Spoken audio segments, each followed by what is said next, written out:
Baby! Maria! Nakasalubong kami!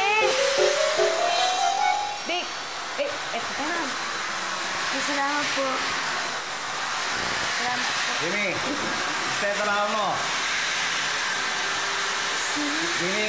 Kumusta yung trabaho mo? Kumusta yung...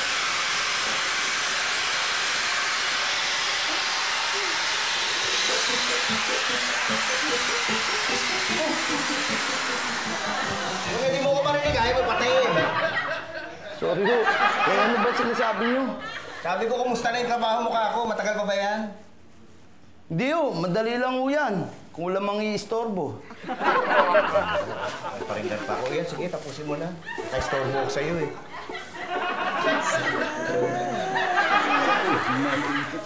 Ma'am, sir, magpapaalam po ako. Baka pwede pong umalis po muna. Bakit? Eh kasi po, yung kapatid ko pong katulong din, nakidnap po yung amo. Siyak po, kukumustahin ko po. Yung kapatid mo na-kidnap? Yung amo ho.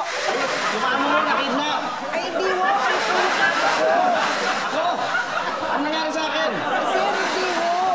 Yung kapatid ko pong katulong din, yung amo niya po ang nakidnap. Ay, siyak po, takot. Baka pwede pong umalis po muna ako. Kukumustahin ko lang. Dito nakakatakot. Siguradong takot yung kapatid mo. Sige, puntahan mo na. Ah, sige! Thank you po, sir. Thank you, ma'am. Sige, puntahan mo na! Opo. Papatayin ko lang to! Ay, yung barena, papatayin ko. Robert? Sir? Kumusta na yung gulong natin?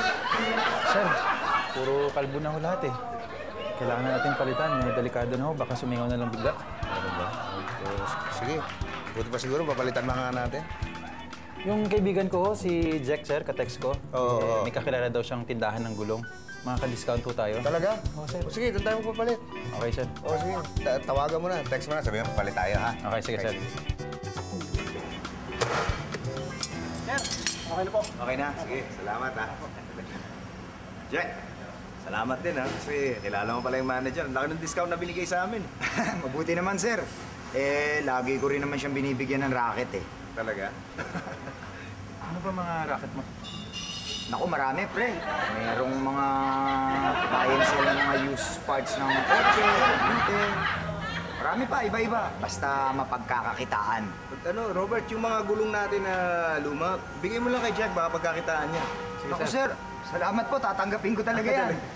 Sige, gano'n na, oo. Salamat, Sir Pipito, ha. Sasakay ko na ho sa owner ko. Oo, sige. Sige, tulungan ka na. Oh, pre, pakitulungan ako.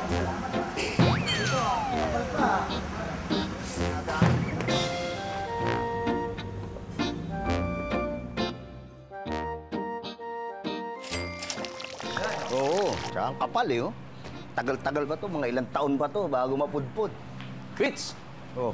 Ang ganda ng gulong mo Bago? Oo, kapapalit lang. Ha? Kailan mo kanina? Ba't di mo ako sinama? Wala ka eh. Bihira naman. Itoy! Oy. Uy, nandiyan ka na pala. Si Baby ba nandiyan na? Kararating mo lang eh. Hindi ko alam kung Ma'am, sir, andito na po ako. Ano, kamusta na yung kapatid mo? Ayun po, uwi na lang daw po siya sa probinsya namin. Ayaw niya na magtrabaho dito sa Maynila kasi nakakatakot daw. Kawawa naman yung kapatid mo. Paano ba talaga nangyari? Yun nga po, sir. Yung amo niya na-kidnap. Ganito pala yun, sir. Yung palang nang kidnap, trabahador din nila. Yung palang gawain ng mga trabahador, mag-a-apply sa amo, pagkatapos titiktikan yung galaw ng mga amo, tapos kikidnapin. Ay, nakakatakot. Trabahador sa bahay? Po. Nakakatakot naman. Sir!